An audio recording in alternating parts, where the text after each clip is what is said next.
Okay, so we're gonna do a video documentary of the Webster Pass Trail Drive. And to get to Webster Pass, all you do is head east on Highway 6 out of Dillon towards Summit Cove and Keystone.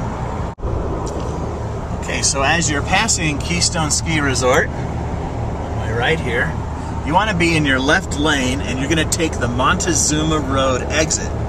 It will exit to the right off of Highway 9 and take you up towards the old mining town of Montezuma. So take a right on Montezuma Road.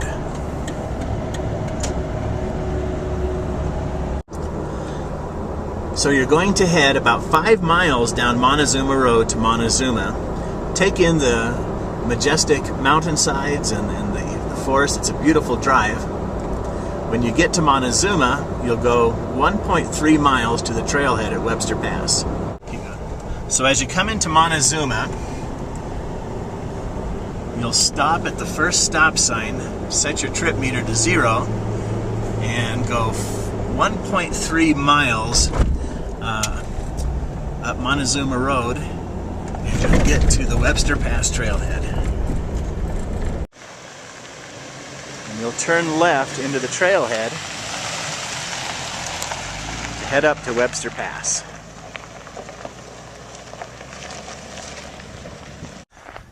At the intersection of the pass, you'll see a blue sign that says Trailhead Parking, but you're going to turn left right at that sign, and it'll take you right into the road where you need to. So Webster Creek Pass is a level 3 trail.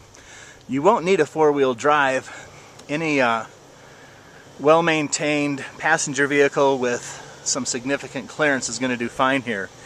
And even a vehicle with lower clearance would be okay, except there's a deeper stream crossing that's going to require a little more clearance. Road's rocky.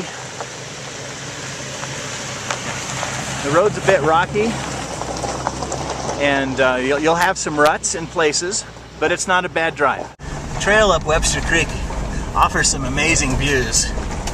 Canopied road. The road is canopied by trees and alpine peaks clearly visible. You're going to enjoy this trail.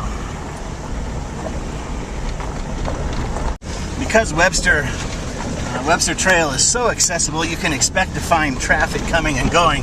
So drive carefully and be aware of the rules of the road. First of all, uphill traffic has the right-of-way, and if you are coming downhill and encounter uphill traffic, it's up to you to find a way to pull over and make room. Fortunately, the switchbacks on Webster Creek Road are wide enough to accommodate 2-vehicle passage.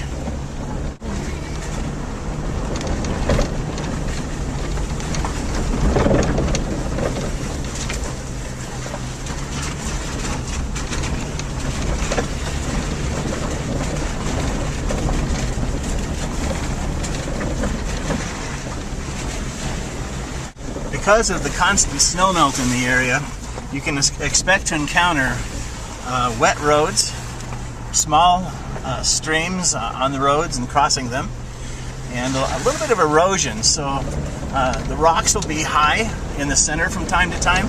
So just remember to straddle the ruts and to put your tires over the larger rocks. Don't straddle those necessarily, especially if you don't have quite the clearance that's needed, or you might find yourself with some damage.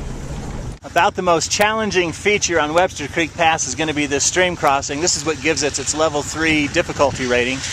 You can expect water to be about 1.5 feet deep pretty much all year long. So you want enough clearance to get through there and your engine doesn't get bogged down and you get stuck in the water. As you head down Webster Pass, you'll come to an intersection. Radical Hill is going to go to the right. Webster Pass continues to the left. Radical Hill has a difficulty rating of 6. Very narrow shelves, dangerous drop-offs, and an extremely steep incline at one point with very loose rock. Should not be attempted except by a very experienced driver. And it's recommended you come from the other side of Radical Hill and do not enter on the Webster Pass side to avoid having to go up that incline. It's much easier to come down it. So we recommend going left and proceeding to the top of Webster Pass.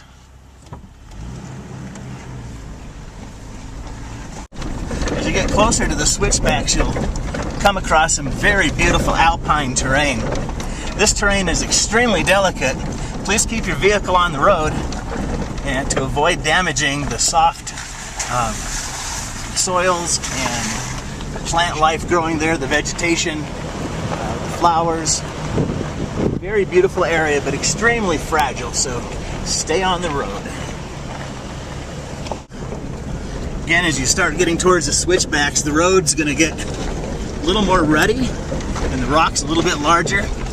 Another place where you're definitely going to want higher vehicle clearance to drive this trail.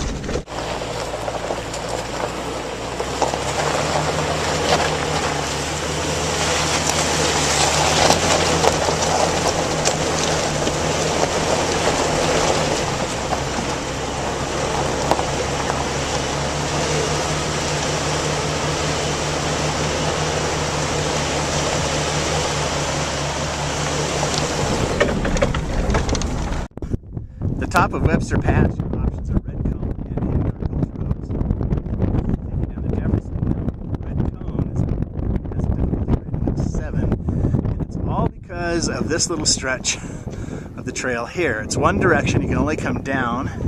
It's a one-way road, and it's very dangerous. It should only be attempted by extremely experienced drivers.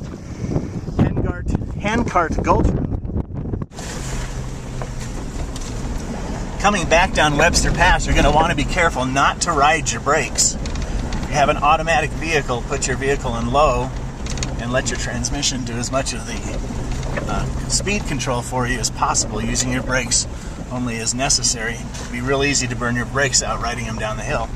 If you have a manual transmission, simply put it in a lower gear and let your transmission do the work. The ride back is as pretty as the ride up. Alpine meadows and green forest, evergreen forests. If it's not too busy, you'll see some wildlife.